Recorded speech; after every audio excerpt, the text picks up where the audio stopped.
With that, I will call to order this meeting of the Mount Scottney School District Board today, Monday, February 3rd, 2025, and that will be at 6:32 p.m. First off, we will do changes or additions to the agenda. Anything? I got nothing. Nope.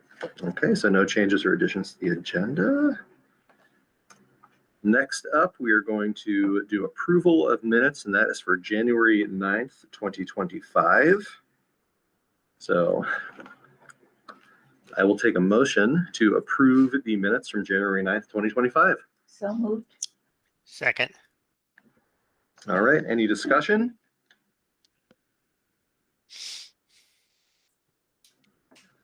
All right, hearing none, I will take a vote.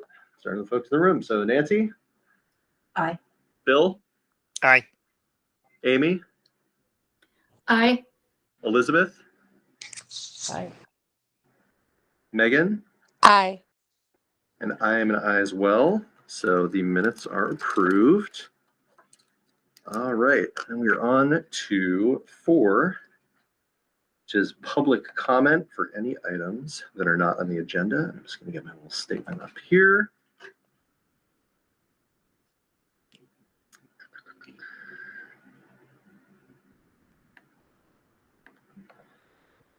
All right. Public comment is not legally required, but we believe it is crucial for us to hear from our community members about their concerns over issues. Through these meetings, our board models for our students how to conduct public discourse, and that the board and members of our community can approach controversial issues in a civil and constructive manner and can demonstrate mutual respect. Having said that, please note that the board is here to listen. The public comment period is not designed for discussion. Please start by identifying yourself, what town you reside in, and limit your remarks to 3 minutes. So with that, do we have any public comment? No?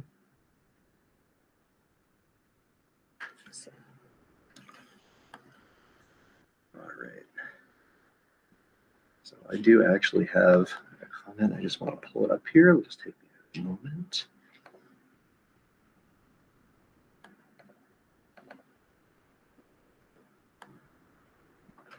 All right. So this is my public comment for today.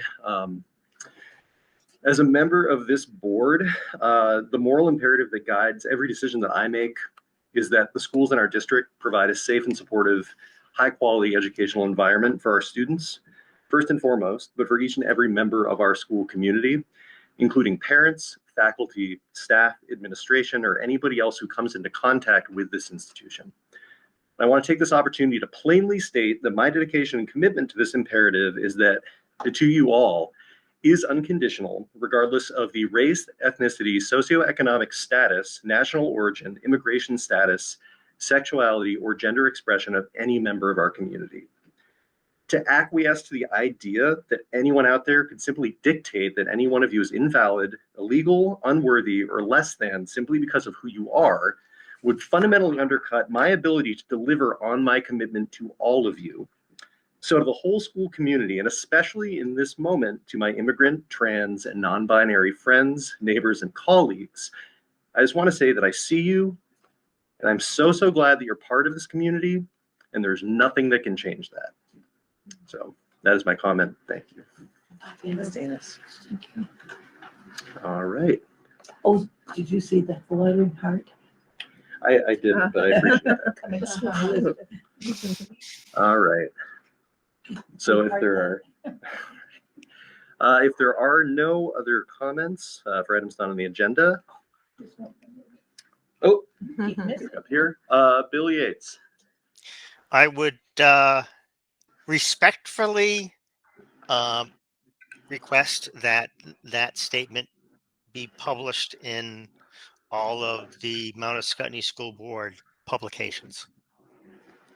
Sure. Yeah, I'm happy to send that to Christine. Send it to me. That'd be great. Yep. Okay. Thank you. And actually, yep. Thanks, Bill. Yeah, it's beautiful. I do have one more statement because I noticed, and I think he's still on here, but I think I noticed, Aaron, are you still up there? Yes, he's there.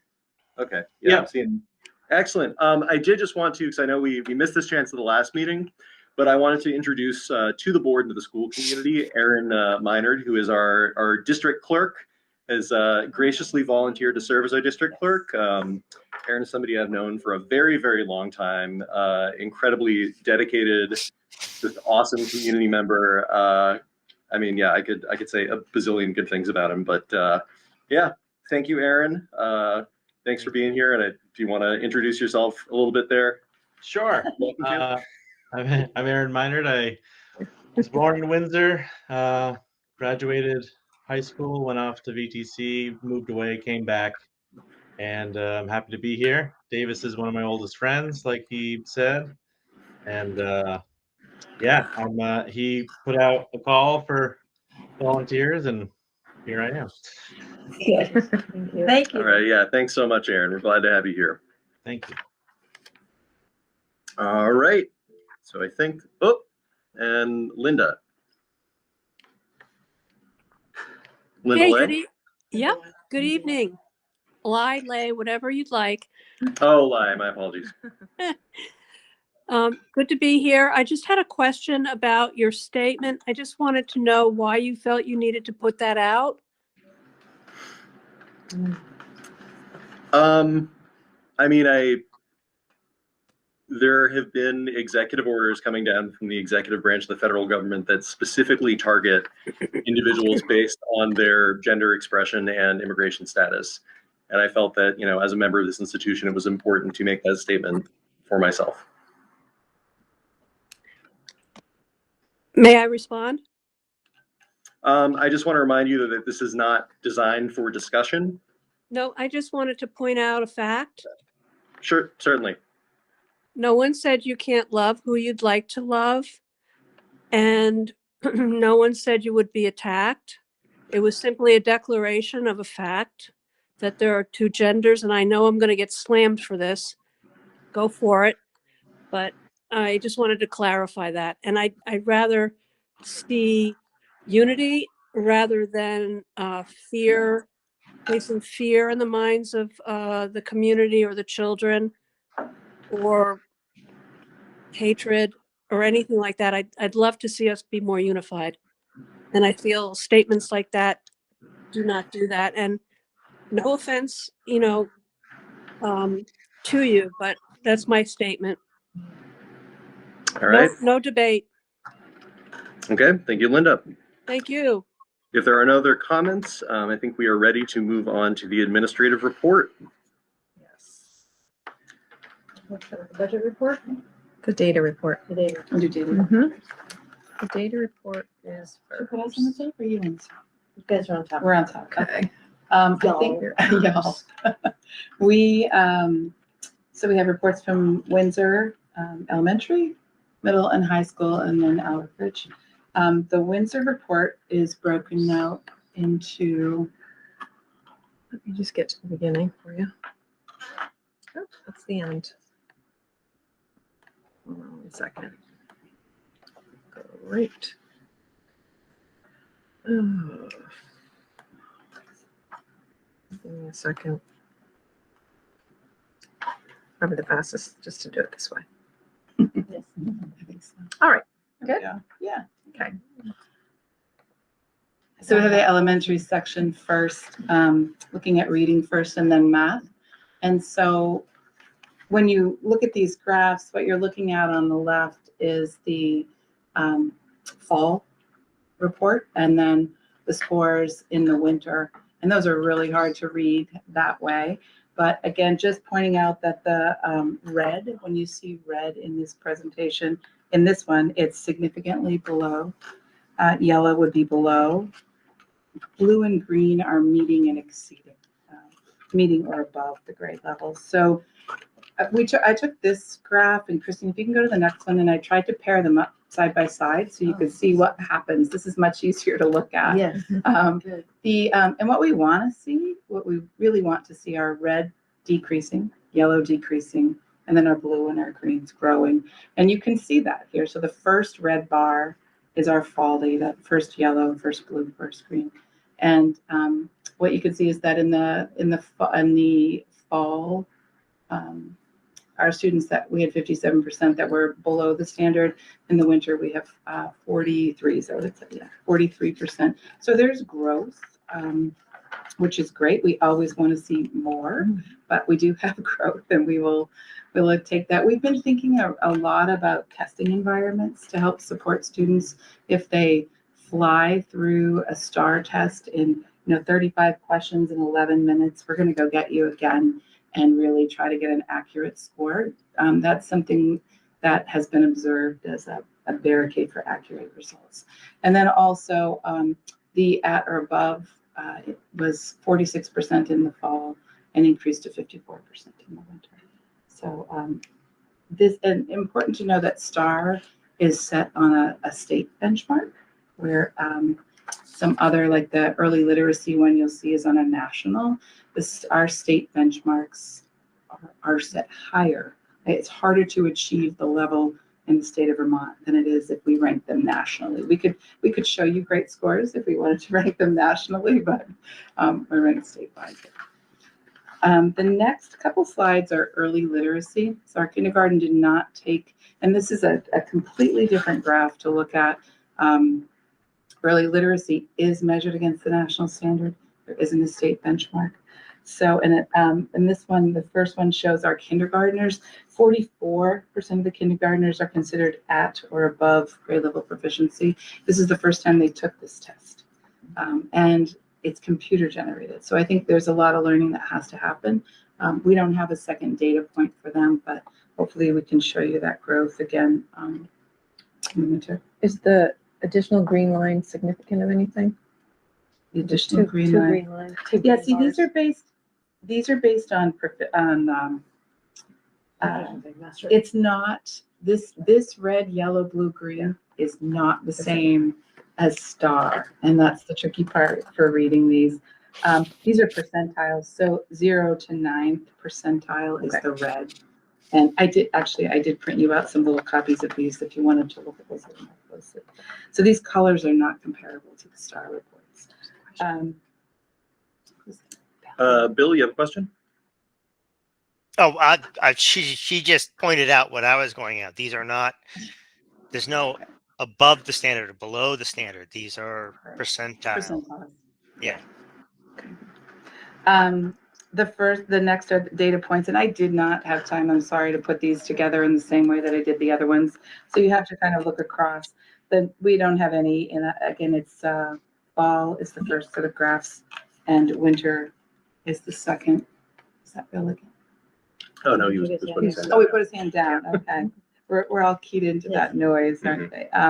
We see I find this one interesting. The yellow percentile you can see came down a lot, and we don't see a lot of growth in the darker blue, but we do have more in the 17% that are in the 75 to 89th percentile there in first grade. These are students that when students take the early literacy, it's that they haven't they haven't shown the skills needed to take the STAR. We can't put them in front of the STAR assessment on the computer that assesses reading if they don't have the ability to read. They're not going to pass. So early literacy scores tend to identify our students who aren't yet reading at the level where they're able to take the STAR, which is usually our kindergartners and sometimes some of our higher students as well. Bill? So is this a particular grade range? I know the STAR goes from third grade. Regular STAR goes from third grade to 8th grade, and sometimes in Hartford, what we do is if a student, this is the STAR protocol, if a student is unable to complete the practice test within STAR, then they take the early literature. Are these third grade students or 4th grade students that we're looking at, or are they just all students below? It's great. It's grade? first grade. Early Okay. literacy, grade level 1. Okay. Yeah. Kindergarten was the first slide. Okay. Yeah.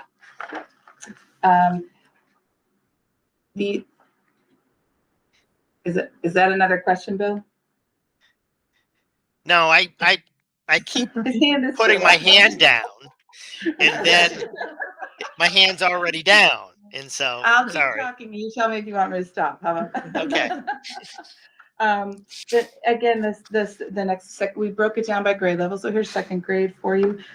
We increased from 47% that were at or above the proficiency to 64% in second grade. And then third grade from 24% to 44%. Excellent.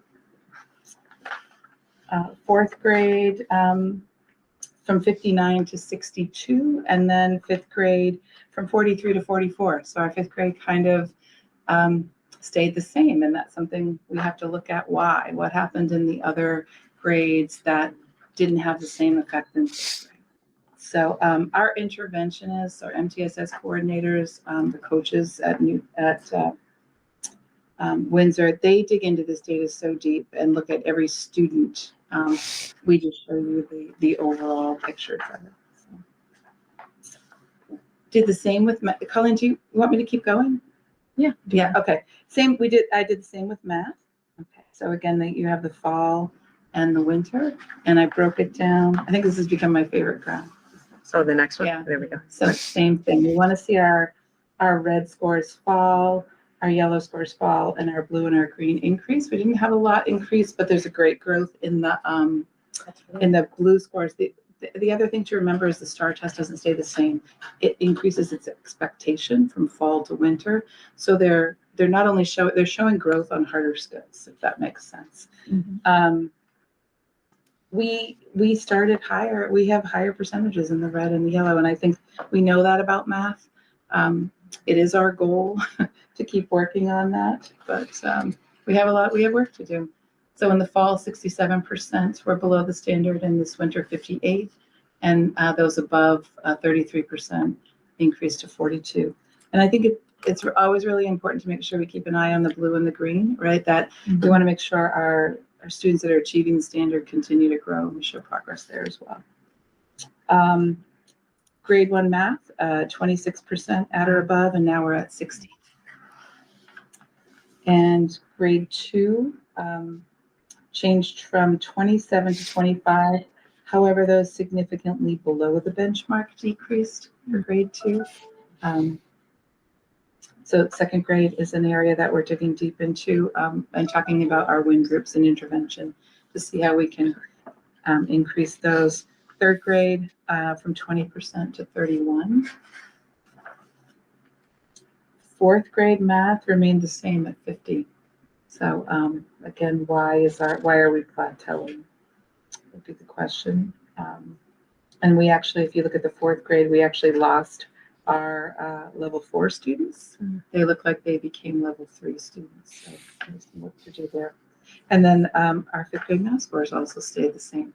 So we need to take a pretty deep dive into fifth grade and why they're just maintaining at a higher level, but that isn't enough. We need them to do more. Okay, all ready? Yeah, go ahead. So on this next slide, this is our whole middle school, 6, 7, 8. We did not have a big significant change from last spring, just slight, but from fall to winter, we went from 63 to 67% growth at or above the meeting the proficiency, meeting the benchmark, sorry. In sixth grade, we have 56% to 60%. So all of these from last spring till now are just slightly higher as we came into our fall. But from fall to winter, all of these ELA reading for middle school to sixth grade is just from the fall to winter. So 56 to 60%. And the students that are in our significantly below are all currently having IEP or getting services in reading, in supports, and interventions, and different things. And for our seventh grade, we have just a slight increase of 58 to 59%, and just a handful that are below, significantly below. And then our 8th graders in ELA had a nice jump from 73% to 79% in our ELA. And as Tracy said, with all of this growth, even if they were maintaining, they are looking at harder skills and concepts that they're working at. So there's growth even when we're maintaining. With our math, we have school-wide, we are showing in this time, I'm showing last spring here. And last spring, we had 32% proficient when we had 5th, 6th, and 7th graders. So I wanted to just show you that in comparison to our new growth. So the next slide is, oh, sorry, Christine, I'm looking at my slide and your slide at the same time. The next one is the whole 6th, 7th, and 8th grade. And from fall to winter, we have 45% and 41% at meeting or exceeding the benchmark. So that was definitely a jump up from our spring of 32%. By grade, our 6th grade, we went from 44 to 46% increase from fall to winter. And again, as a whole middle school, we were 32% last spring. And our 7th grade, we went from 53 to 46. So this is a place where we're putting more of our interventions and working with our math department. 6th through 10th grade have also been working on the ways we double dose and we repeat our concepts to our students so that they come back to them, and we call it spiral reviewing. And that has shown positive benefits and has been helpful. So that's a place where we also need to help our students and work. In our 8th grade, we have almost every student in our Algebra 1 class has met or exceeded the standard. And again, we're supporting students who are below with double dosing, intervention, and spiral review. And those are our STAR maths for fall and winter. Thanks. I will just be presenting ELA because the algebra subtest does not benchmark with our state standards. So we're going to make an adjustment in the spring. And our sophomores will also be taking the PSA 10s in the spring, which will bring that data to you. For ELA, for grade 9, this is our comparison. Half of our students in the yellow are just slightly below meeting the standard, and those students are 52% or above nationally in performance. And if we look at our grade 10, the majority of our students who are significantly below are already in intervention support. So we anticipate change.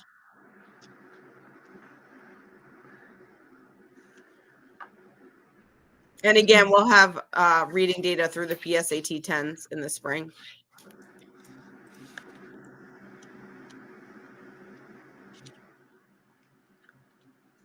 Who's taking on this one? So in this slide 36, we have 52% of those students who are below the benchmark in early literacy assessment. They are currently on an IEP. And in our STAR reading, the students who are below the benchmark, 36% in our K through 5 in the blue, 47% in our 6 through 8, 22% in our 9-10 are on an IEP. And in our math, in the middle school, no, in the K through 5 in the blue, 36% K to 5 and 21% in math of 21% of the 6th through 8th graders. Those are also students on an IEP. So we're getting the support currently. How many students are on IEPs? Do we know? In Windsor Yeah, or in the SU? Windsor. I'd have to look it Yeah. up. I think, didn't Katie say 300 kids with the caseload at the last SU meeting? Across the SU, not Could look just that Windsor. number up. Yeah. And then the next one, free and reduced. There is about 10% discrepancy between the free and reduced students that fall below the benchmark in all areas in comparison to students who are not free and reduced. So there's about a 10% discrepancy at all grade levels. All right, so ABS, just a reminder, small numbers, and although Windsor has small numbers, we have even smaller numbers. There's a lot of concern with how we present data as well as how we think about data with small numbers. So what we have here is a combination of our 4 through 6 graders presented in this data.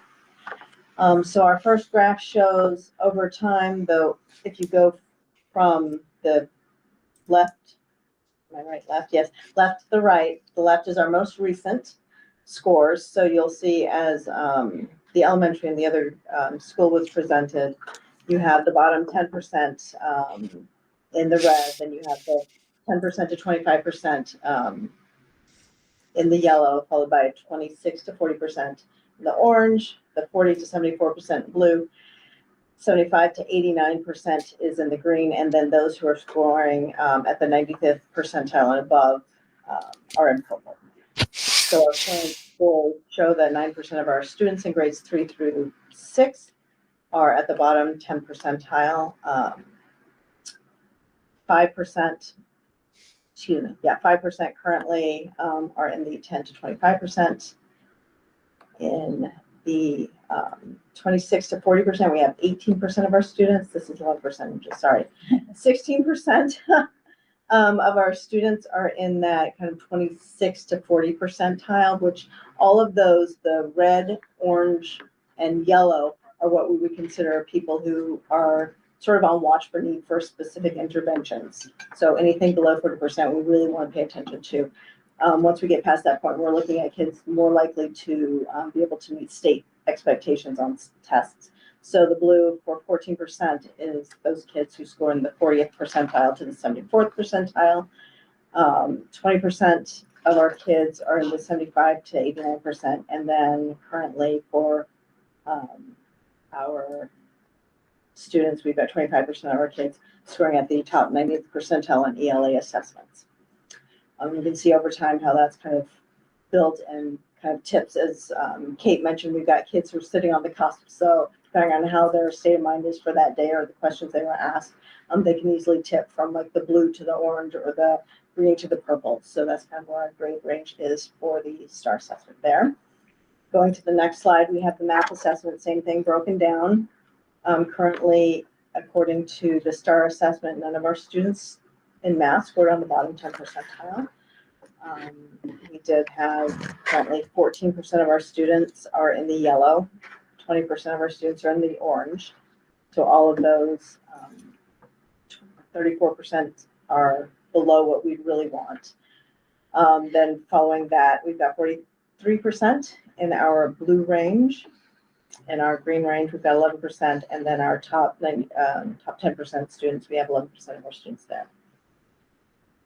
If you go to the next graph, that's more of what we'll look at when we talk about state assessments, and this is at the the state performance indicators. So assuming they took the state test in the state of Vermont, again, state of Vermont tends to score in the top 4 or 5 of the nation on national tests. So it's a higher standard for us. And according to our current data for the reading of our 3rd through 6th graders currently, I flipped them. I'm sorry. I didn't realize I did that until too late. So currently 11% of our students in those grades are scoring significantly below expectations. 23% are below expectations. We have 17% that would be in level 3 of meeting expectation and 49% that are above expectations for reading. And then the next slide talks about math, same thing with the state performance assessment. So in this last assessment, 17% of our students are scoring significantly below, 37% are below, 26% are meeting, and 20% are above expectation. And again, I think this talks to what we need to think about of how we're meeting our math across the board, because it's pretty consistent. That's something that's not happening for these kids that we really want to have happen. And that is, I believe, the curriculum and instruction component at a universal level that we need to consider and figure out. And that's what I've got. All right, questions for us? All right, thank you.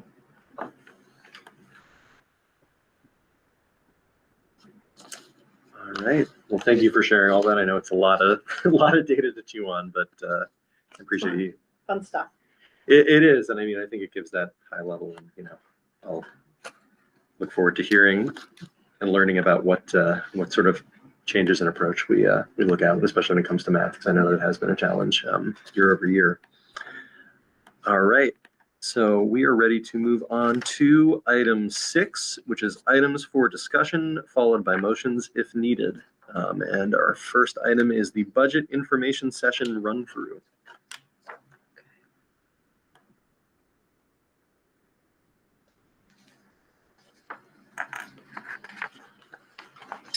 All right, so this is the run through tonight. We're certainly looking for feedback.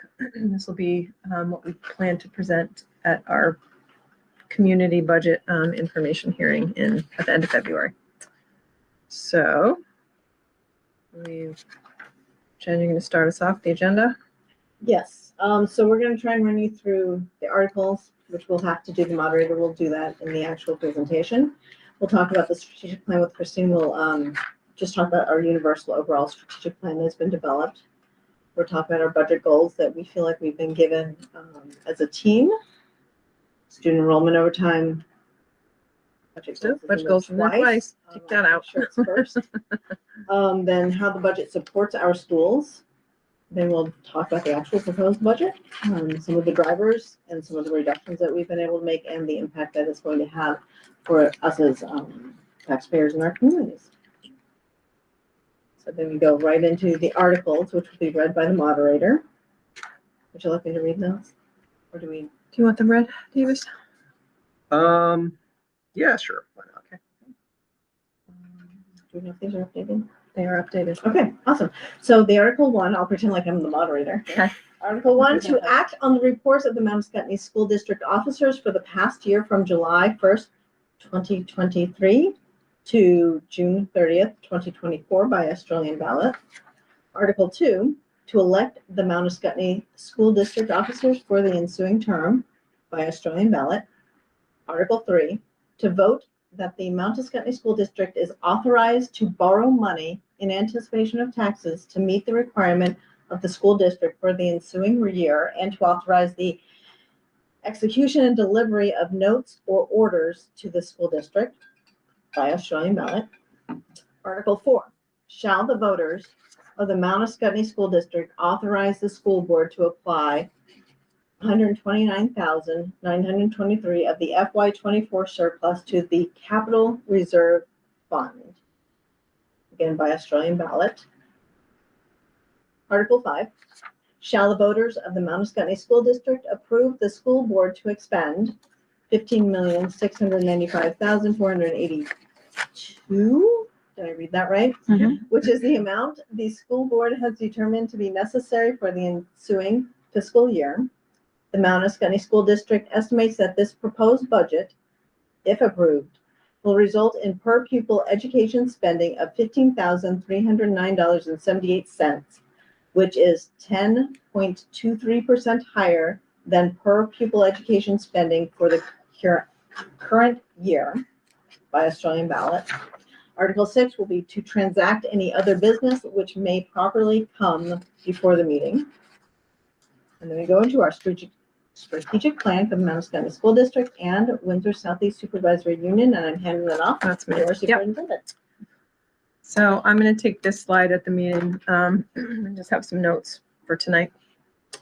So as you can see, our strategic plan on the on the presentation. And at the supervisory union level, we remain focused on this plan and the goals listed in it, and on building effective and efficient systems that support all students while ensuring our schools run smoothly. We're in year 4 of the implementation of our strategic plan, with our 3 main goals being student success and engagement, culture and student wellness, and information and communication. This year, our top priority goal is culture and student wellness. We believe in educating the whole child because we understand that students cannot thrive unless their foundational needs, which is their mental health, their physical health, which includes food security, and social emotional well-being, are met. We know that many of our students continue to face significant mental health challenges, which often manifest as anxiety, depression, truancy, behavioral issues, disengagement, academic struggles. And we know that there are some students in our schools who do not feel a sense of belonging and connection at school. So to support this goal of culture and student wellness, we've done, as an SU, extensive work on becoming trauma-transformed schools. We use a collaborative problem-solving approach. We're doing work around hazing, harassment, and bullying prevention. And we're striving to ensure that all students feel included, represented, and empowered to bring their authentic selves to school. Addressing all of those needs that I just laid out requires significant investment, which includes social emotional interventionists, behavioral interventionists, school counselors, clinicians, support staff, teachers, administrators, our coordinator of diversity, equity, and inclusion, and also the curriculums that we're purchasing and using in our classrooms. This year, we also have staff who are acting as equity coaches in each of our buildings, and they are helping to build this culture of inclusion, doing a lot of work with our coordinator and doing a lot of training at staff meetings so that all staff have a good understanding of what inclusion looks like and means. We really are committed to creating a culture in our supervisory union where everyone belongs. Another focus for us from our strategic plan is student success and engagement. Through the Leader in Me framework, we have amplified opportunities for student voice, choice, and leadership across the SU. We are empowering students by expanding elective offerings that they are helping us create.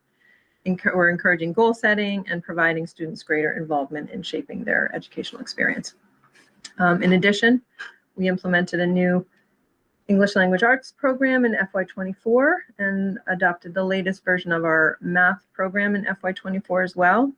We implemented STAR assessments, which you just saw the presentation on the data that comes from those STAR assessments that we administer 3 times a year.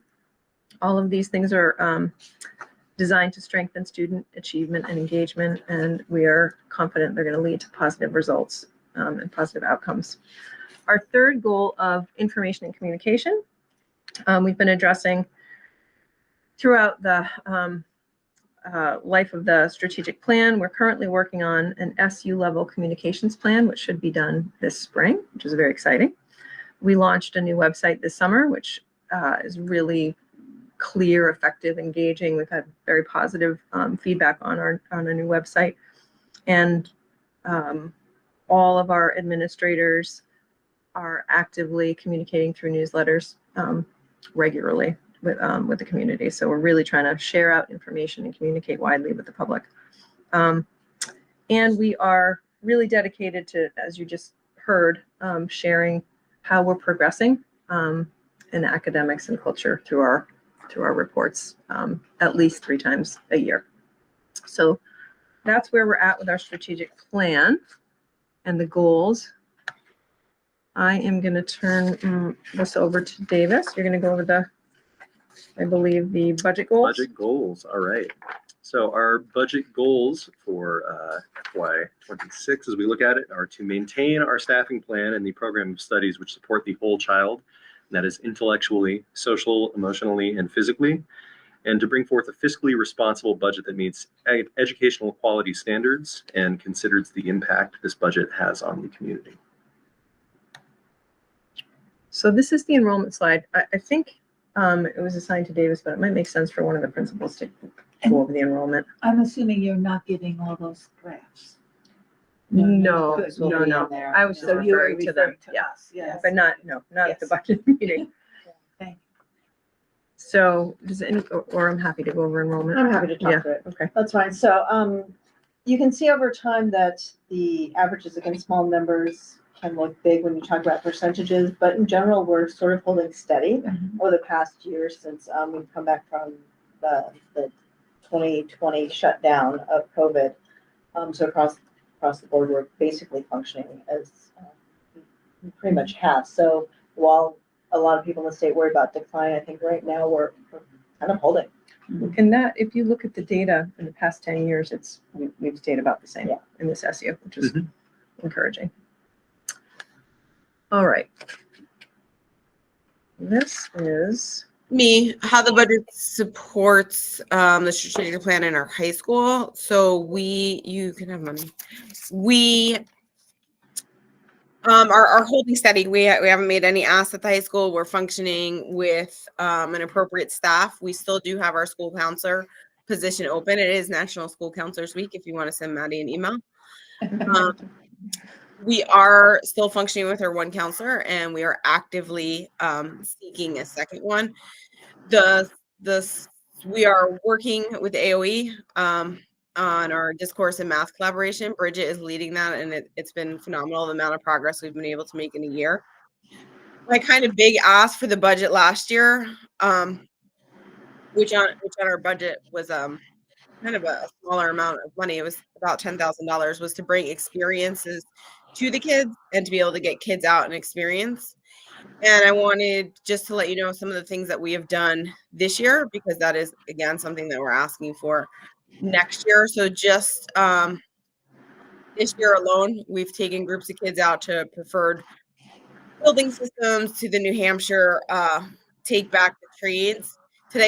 This year in December was the first time since before COVID hit that Dartmouth Hitchcock invited us for experimental day in emergency medicine. We went there this year. We went to visit the American Welding Institute. We went to visit Sullivan County Health to learn about dietary needs and LNA positions. We went to the Clear Exploration Day in nursing. We went to Cedar Hill. We've been able to support capstones and science fairs in ways that we haven't. Just tonight, I got a text from Catherine because we've been able to provide more varied electives, and she's doing Mythbusters. So tonight, I got a text that said, "Hey, I ordered 60 helium balloons for Mythbusters for tomorrow. Can you pick them up for Mr. D's for me?" We are able to run. I'm sorry, there's something like really scratchy. I think it's you. No, not hearing it here. It is? Well, it's not. We don't hear it. So Okay. We've been able to support our March intensives again. And we'll be able to give some kids the opportunity to go skiing for the week. We'll be able to support what the teachers are asking for, whether they're having people to come here to teach kids how to, thanks, Bill, to teach kids how to fix motors or work on fixing bicycles. We've brought back our varied electives. I just talked about Mythbusters, and we've been able to have a health teacher here in the building, which has been remarkable. We haven't had one in years. And we are currently sharing an SAP with the middle school, as well as a planning room attendant, which keeps kids in school because in school suspension with support. Kate, will you share what SAP stands for, and maybe write it out in your slides for the public to be able to know? Thank you. I sure can. That also helps us to cut down on student suspensions because they're able to access the SAP, which allows them to come to school and get the supports that they need without staying home. Yep. What about the trips that the students in Spanish went to? So they're not supported through the budget. They're supported through fundraising. But this is the first year that people have come up to me and now that they're seeing the opportunities. And I had a student come up the other day that said, hey, my mom's never going to let me go out of the country, but she will let me go to DC. Can you put that on the agenda for March intensives for next year? We're able to have speakers come in. Today Windsor High School hosted and invited the middle school, and we had a speaker. Is that what, Bill, did you have a question? Bill? Yes. Yeah. I love your spiel about creating student experiences. And it may be important to point out the fact that through the budget, Windsor High School has been able to maintain all sports programs. Yeah, because yeah, go ahead. Because that is one of the pivotal student experiences for many high school students. Mhm. Yeah. We can do that. Our banners for the girls sports are being presented on Saturday, so we could definitely add them to the presentation. Awesome. Let me lose my train of thought there for a second. The other thing is just having a little bit of money for experiences has allowed us to get more than we can imagine. So I got an email today about an Alaskan Indigenous group that's coming in May, and they're coming on what is the word I'm looking for? A grant, but they reached out to us as the opportunity. So in May we're going to have an Alaskan Indigenous music group come and do a 2-day workshop that'll involve writing and music and a performance. We've also been really supporting our music department. Lauren and Brian have been amazing. I just went to the district musical festival this weekend. We've been able to support kind of sending our theater production on tour. We have a hand raised, Linda. She needs to unmute again. Linda, do you have a question, comment? Just wanted to support Kate that I hear the aliens that she's hearing, and I'm not surprised that she's losing her train of thought. It's very disturbing. Bill thinks it's the owl. Yeah, we had this issue in the SRU room too, and we haven't until the past couple of weeks. I wonder if there's a firmware update or something that. Well, basically, what happens, Kate, if you stop talking, the owl audio kicks in. So just don't stop talking. Yeah, I think it's. We are announcing our science fair. I'm trying to sneak in another thing that has. I have the opportunity. We are announcing our science fair winners tomorrow, and I will present them at the next board meeting. But if you haven't been to our science fair, it's one of the best in the state, and it's because we do have the availability to support our student needs and their.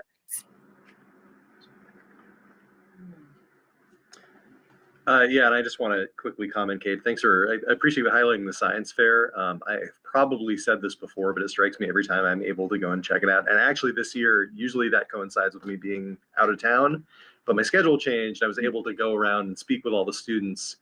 I was coming from a professional conference down in Florida where there were tons and tons of poster presentations, people who are working in the healthcare simulation field where I work. And it strikes me every time I see the students, the work that they have put up, like the quality of their posters and the just intelligence with which they speak of their projects. And it's so comparable to the work that I see being done by people who are, doctors, nurses, APPs, professionals in medical education. And it just blows my mind every time. So I can't underscore enough how impressive that event is and our students are. Okay, I'll go next.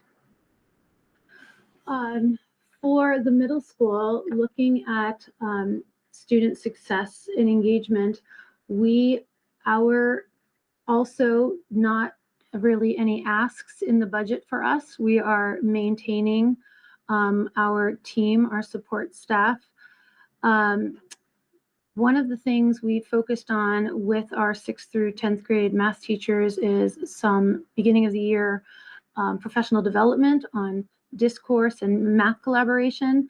And this is the spiral review, the intervention. These are the things that we really want to keep working on for our student success.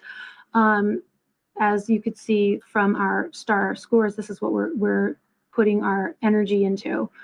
Also with our student success, we have our weekly MTSS meetings, multi-tiered system of supports with our middle school team.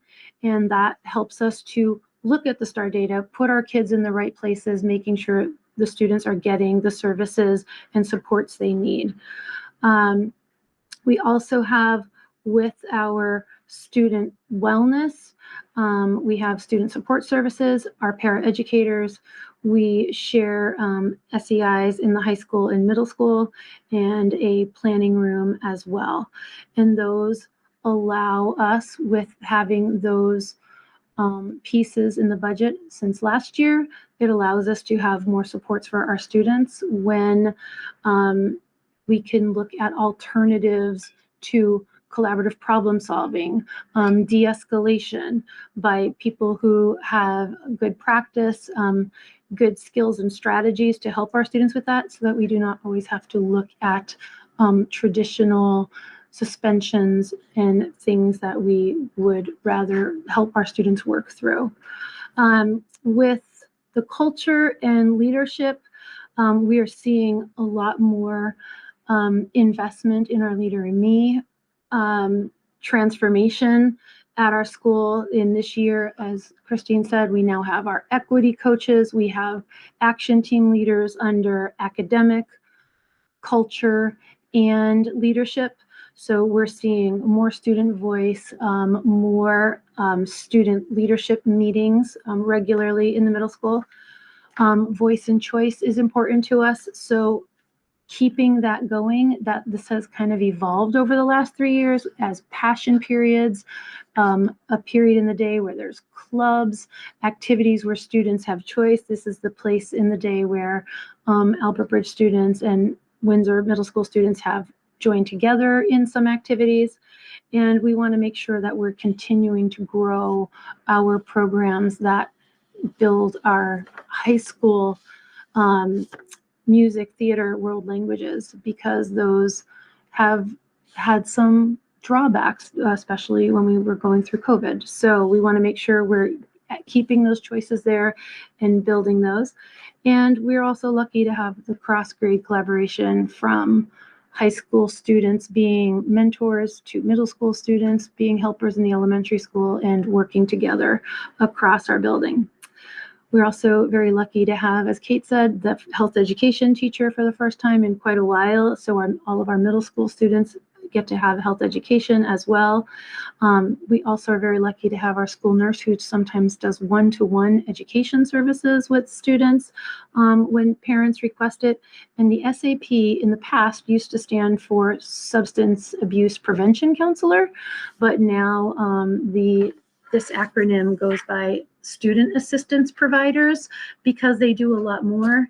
And we are lucky to have a person, we had two, but now we have one who was contracted out of our budget. And so that's not affecting our budget, but we're very lucky to have them in the building and working with our students, because that is another way that they can have options to have education when it comes to things like substances, rather than have suspensions. And that's something we want to work through with our kids. Thank you. All right, so Tracy and I are going to present about the elementary schools. We're going to share the common themes amongst the two schools. And again, we're anchoring into the strategic plan, and we're going to talk a little bit about the student success and engagement component, as well as the culture and student wellness, because we feel like the data and information is more of us as adults. And what people really care about is what's going on with the kids. So to start with, we're still working to move through the new curricula that's been adopted in terms of our ELA and our math programs. We're trying to find ways to integrate science and social studies components into those, as well as enhance science and social studies with the standards that are expected through the national science, as well as the 3Cs programs that are out there. We have instructional strategies is the universal approach that classroom teachers use to engage all students, and that comes in a huge variety of forms. It used to be, when most of us were kids, there's the sage on the stage where somebody got up and talked to you, and some people really did a great job of learning through the language component that was thrown at them, but probably more than half of us did not do so well. And so we know that instructional strategies have evolved and gotten more sophisticated over time. And so using our coaches, which is a common theme throughout our supervisory union now, allows us to have think partners with somebody who can just kind of be an extra set of eyes to help us think about how we are engaging all of our students, because universal instruction is not about for the average, it's for everybody. And that really does require some exceptional skills from our classroom teachers. When great instructional strategies and solid curricula aren't working, we have our tiered system. So the universal level is everybody. And then we have a double dosing, which is also done within our classroom context, usually through classroom teachers.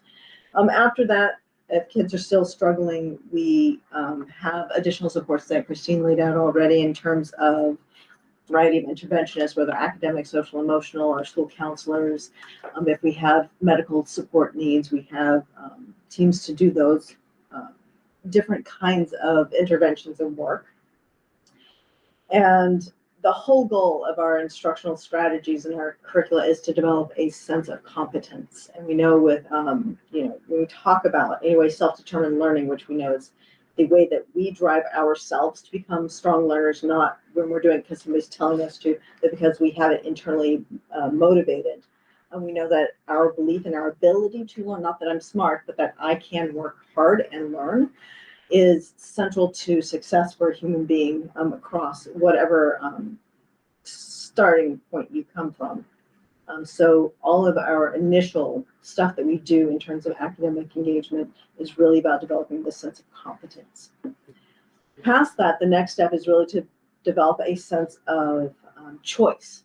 You've heard voice and choice already, so we're really talking about this development of the sense of autonomy of I am capable of driving my own learning, I'm capable of driving and controlling my own life. And we know that when we have that, first of all, we find something that we care about, something we're passionate about. When we do that, we develop a sense of discipline. Discipline doesn't happen because somebody's telling us to do it. Discipline happens authentically when we are driven to learn something and stick through the hard stuff. So we know we're trying to do that. So giving voice and choice and a diverse opportunities, giving diverse opportunities really allow our kids at a young age to start identifying who they are as individuals, not who a society tells them they're supposed to be. And all of that is for naught if they don't have a sense of belonging. And so if we're not creating a sense where every single child that walks in this building belongs, knows that they belong, feels like they belong, and feels like they contribute to other people belonging, then we're going to struggle with them being able to engage in any kind of academic capacity. So we do this through our universal responsive classroom approach, which is a CASEL recognized approach that really teaches how to teach all children how we want to behave in a community that respects each other, that can take safe risks, and how to repair damages when we create damage. So this is where that all starts. And then we have Leader in Me that has come in to really support both the sense of belonging and the sense of choice and voice through things like student leadership, as well as through opportunities that they can sort of select how they learn and what they learn. What did I miss? Oh, no, that was big. That's great. All right. All right, now I'm going to pass it over to Davis. All right, back to budget stuff. So we have this year a really great online budget book that our CFO, Larry Dower, put together. It's like an interactive tool that we haven't had in the past. So, and then we're going to have the link. How are we presenting that? It is linked in Okay. this presentation, but there'll also be in the town report, there will be hard copies and a QR code in that report, so you can go online. Could we in the slide actually add the QR? So if folks are watching this, they could pause it and then just directly. Yeah, that's a great idea. Awesome. Let me write myself a note. All right. Next slide. Yep. While I do that. All right. So as part of our budget, we should go over the funding sources for our school. So our school funding is made up of a combination of our local taxes, the State of Vermont Education Fund, some private grants, some funds from the PTO and SCIP. And just for the sake of saying those out to you, that is the parent teacher organization in Windsor, and I know. School community and partnership. School community and partnership at ABS. Generous donations from families, teachers and community members, volunteers, and yes, sometimes teachers' own money. So some of the budget drivers that we are looking at in FY26 are the negotiated wages. We have a new contract that covers FY25 through FY27, which is driving some of our budget. Health insurance is up 11.9%, and that is negotiated at the state level, so something that is above and beyond what we can really control down here. And our SU assessments, so the SU budget is up 9.3%, and the breakdown of that is that 3% is administration and operations, and then 6.3%, the larger portion of that, about 2/3, is the special education budget, which on trend is increasing across the state. So on the other hand, we have some budget reductions that we found. We did do some staffing adjustments in Windsor. So 2 first-grade classrooms for 2 first-grade classrooms, 25 to 26. So a reduction of 1 FTE. That's what those numbers are reflecting, is that we have 1 less FTE in those classrooms. That is a full-time equivalent to try to not do too much alphabet soup at y'all. Yep. I knew that. I have a general note about that at the end, but I'll save it. I'll be the So we all. public. Yes. We also were able to eliminate a 0.4 PE position. That's physical education. And that's a reduction of 0.4 full-time equivalent. And then there was a staffing adjustment at Albert Bridge School, and that is the nurse and health teacher position reduced by 0.3 full-time equivalent. Oh, this is me. Sorry, I'm updating the acronyms as you read. It's totally cool. I'll touch on that at the end, but we'll just keep rolling. Okay, so Larry's going to take this part at the meeting. He is not here tonight, but typically people ask what just get my notes. What percentage of the Mount Escutney budget goes towards the Mount Escutney budget itself, and what parts go to the other parts of the budget, the SU budget. So this is just a visual, which is pretty cool, that tells you that the blue section is out of every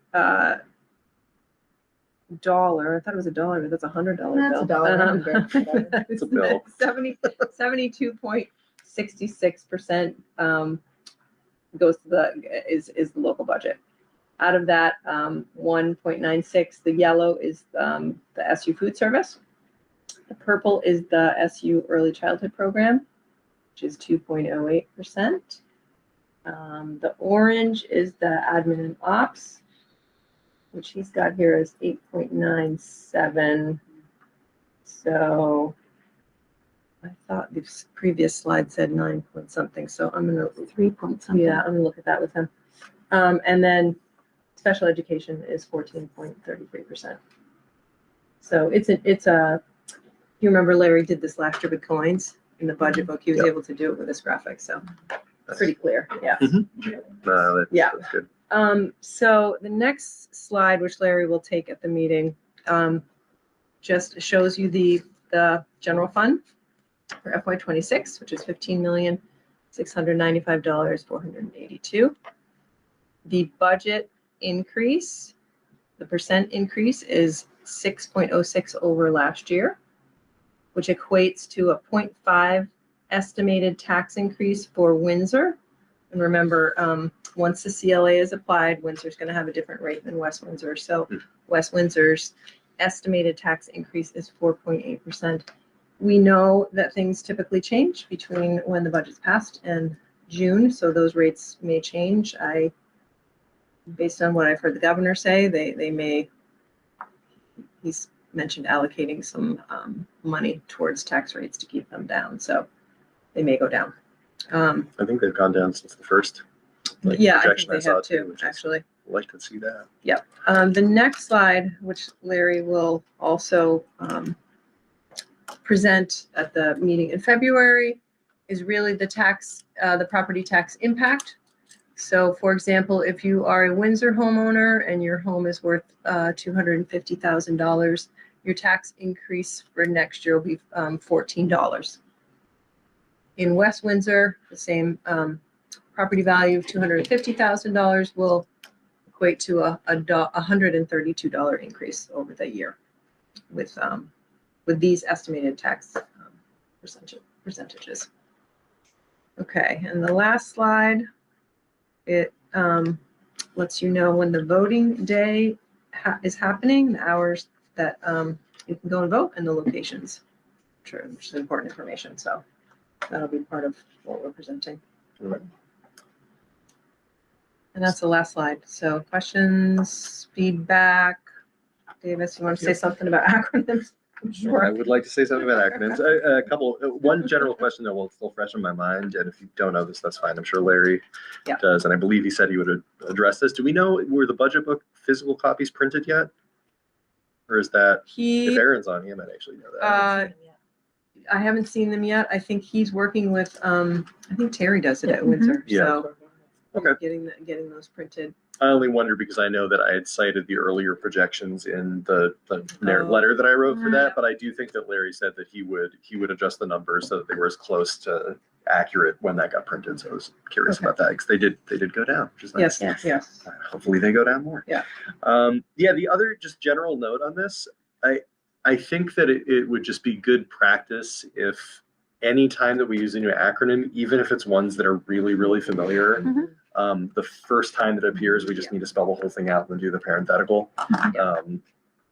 That way there's not, I've seen a lot of these before, and every once in a while one will just jump out of my brain. And, for folks who aren't doing this every month or work in an educational setting, I think it's even more of a challenge.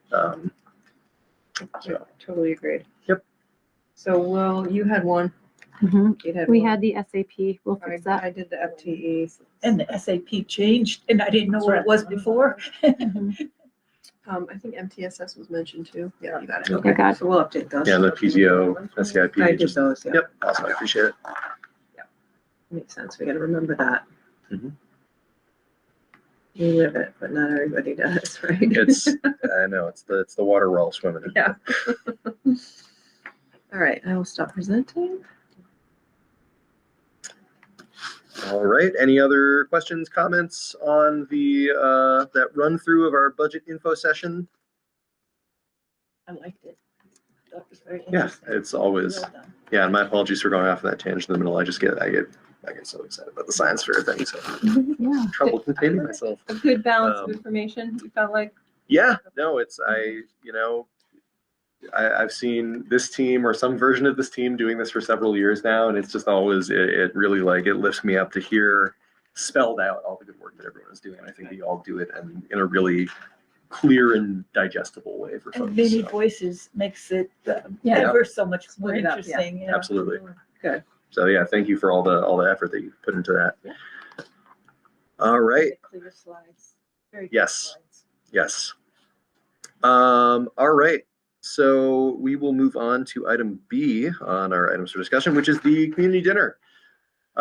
So we are set, the board and anybody else who would like to join us and help out, but there's no obligation at all beyond the six of us. And Christine, I know you already said you were I'm down. coming. Yep. So, yep. I'll be there. So that is going to be, that's happening on Thursday, the 20th of. Birthday.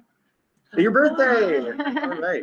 Celebrate with me at the community dinner. Yep. So Thursday, 20th of this month. I did just drop a line with Mary McNaughton, who coordinates that, and they happen in the basement of Trinity Evangelical Church in Windsor.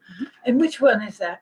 That's the one. So if you are on the heading north on Route 5 or Main Street out of town, it's on the left, right before historic homes of Windsor. This is the living facilities up on the hill. Just past After the Rite Aid. M&T Bank. Yeah, after Rite Aid. M&T Gotcha. Bank and the. That one. Yep, across from the Yeah, yeah. little park spot and the car wash. So that's happening there. I just wanted to kind of run through, see if anyone had any questions. I will What send are we you. serving? We get to that. Mary, I'll forward you what Mary sent me, and she's going to work with us more on logistics as we get closer to it. But I think that if I remember correctly, so we started talking about this about a year ago. I think had we talked about doing like chili and I mentioned that. cornbread, and you had mentioned that. Because I thought that would be simplest. It's easy to make a lot of it, which is Yeah, cool. and make crock pots. Yeah. And what about, I'm a Red Apron. Have you seen that in for my church, we serve Yeah. and clean and do all Yeah. that stuff. So do we need plates? Do we need napkins, silverware? What do we do for drinks? There's Yep. 1,000 things. Yes. We sign up. I've done them with the Rotary. Oh, good. So somebody brings drinks, somebody Mhm. brings cornbread, somebody brings dessert. I love dessert. Yep. Oh, yeah. We'll sign up for main dishes. I can't remember about the paper products. There may be some there, but Yeah, and this is the stuff. Mary's gonna send us the rundown. She gave me like a really quick, Okay. like, yes, thank you for poking me. Like it's a little earlier than I usually do, but she's gonna hit us with that. And that detail. is February 20th, and that's during the winter break, the It is. February break. Yes. and some people need to sign up to set up, and then some people will need to sign up to clean up. Mhm. Yeah. So yeah, high level is I will make sure that Mary's info gets to all you, and I will help her coordinate everybody around What is that. the group? It's basically the board. Yep. The 6 of us Yep. and your, Me. okay, because And anybody else is it's a welcome to huge join. amount of things you have to think of. You Yep. also don't have to like have a theme of like one kind of food. People like variety, so Mhm. people just bring crock pots of lots of stuff or casseroles of lots of stuff to most of the community dinners. Yeah, and I'll Oh, throw it out good. there. I already bought stuff to make a large amount of tailgate chili, which is not vegetarian. So I was thinking if we could do a vegetarian and non-vegetarian chili, and then kind of And fill out. I do on a that. white pan chili, which is chicken, but it's Yeah, white. I love white chili. It's great. Bill. Yeah, my preference is always to do, for the obvious reasons, meat. So, because I have access to meat, like a lamb, What kind of stuff? Lamb. Yeah.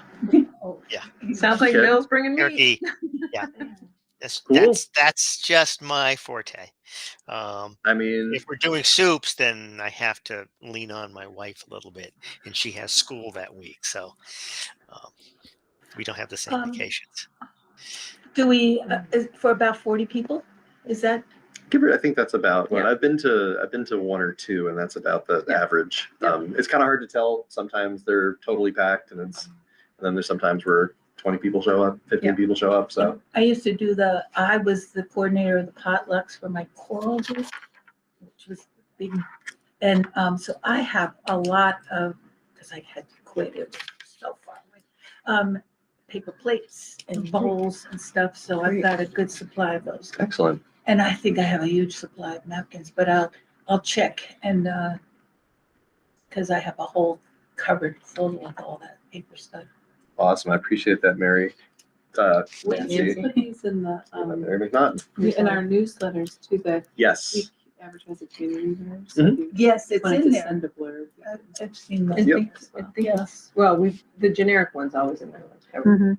Whatever you send me, Yeah. we Yeah, be good. If you just want to highlight that the local school board's doing it. But yeah, I mean, we'll be able to get these logistics down the next couple weeks. Like I said, I'll make sure that we all kind of get that covered via email. So I would just ask, I might drop you a text, but kind of keep your eyes a little extra on your email so we can get this all in line. But it sounds like we got folks who are, yeah, no, it's all good. Like I said, I poked Mary like 2 days ago on it. So I love that. she's going to start. Oh no, she was psyched that I was reaching out to her before she had to reach out to me. Yeah. But yeah, and I think we chose that day because everyone is available to make it on the board, correct? Yeah. Cool. All right. So yeah, we don't need to go into excruciating detail now, but just heads up. I think it's going to be great. They're really, really cool events if you haven't gone to them. And, I know she's not here, but props to Mary McNaughton, who does a lot of good work putting those together. So really looking forward to it. Yeah, they're really fun. Okay.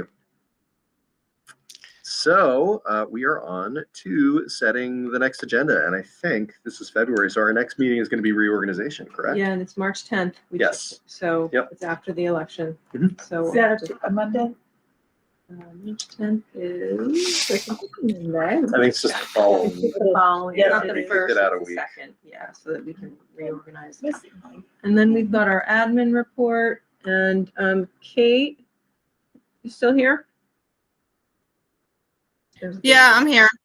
There is, it's the high school's turn for a presentation of learning. Sure.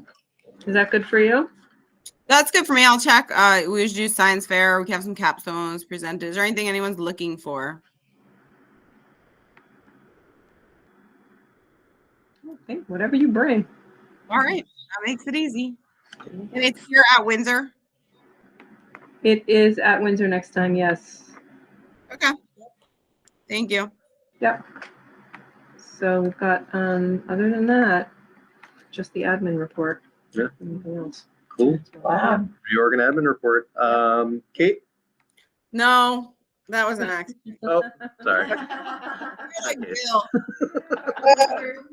Are you and Bill all set with your signatures and stuff? For the, Oh, yeah. Yeah. No, that deadline was a week ago. and you so, did yeah. it this time, Bill? You did, he's on the You did. ballot. Yes, Yeah. I did it this time. We're- So We're set. Thank you. I slept all the weekend, and so on Monday I started going door to door, and Oh my then gosh. to finish up. Actually, I have to throw out their kudos to my family because on Sunday some of them went out and gathered signatures from their friends, mostly my brother, and so The Yeah. post office is awfully good to just stand there for a bit. You pick up lots of people there. Mhm. well, I had plenty in West Windsor, not that it matters, so I really hit up Windsor, and so Good. I had about 10 left and went to Price Chopper, and they let me sit out front and bug people. It is to go to one Saturday morning basketball in Windsor. There you go. Yep. I would Yep. say Bill and I were buddies at one of the girls' varsity games too, and we went around and got some there. But yeah, no, we are. Well, I should have tried for a boys' game, because what I found at the girls' game is like most of the parents were Weathersfield parents. There's just so many of them that I asked. Oh no, I'm sorry, we're from Weathersfield. Oh, we're from Weathersfield. Yeah. Well, and I think also some parents just aren't. They're Windsor parents, but they don't necessarily live in Windsor, and that's That's why you go Saturday morning at the rec. There you go, Kate. Pro tips from Kate. There And you actually, yeah, I will just throw out there this, and I should have said this at the head. There's going to be a forum that Windsor and Air does. They do it for select board, they do it for school board, and that is going to be happening. Let me just double check the time, but that is February 11th, so a week from tomorrow. And that, is an opportunity for us to just, speak to folks in the community in a not board meeting setting, because, we're doing other stuff here, but it's important that we can do that. So it looks like I have it on my calendar for 6 to 8, if that sounds right, Bill. I think so. Well, Yeah. we're just to make sure I'm not just making that up. I'm gonna double check my email right now, so that goes Right, on the record. There's a budget meeting we're doing as well, and so school spending forum. I don't want to get those mixed up. Yes, this is not the same thing. Okay, yeah, so it's at 6:30. So On what day? Tuesday, February 11th. February 11th. So, and that, I just have what Paula sent me here. So yeah, be held in the Windsor Town Hall meeting room on the second floor. It'll be moderated, and That's essentially for you and Bill to Yep. to the community. You Yep. moderated it last time, didn't you? no, You've never. I wouldn't moderate it because I'm a member of the Oh. school board. Davis and I are going to debate some really sensitive points. Are you going to go through those questions? Yeah, Windsor and Air sends them out to us in advance, and we have time to review. It's a standard. They've been doing it for years now. It's a pretty standard thing they do. So yeah, but I'm looking forward to it. And yeah, so any other items for the next agenda? Are we're clearing away on that? All right. Item 8, executive session if needed. I don't think we need one. Yep. All right. So I will take a motion to adjourn. So moved.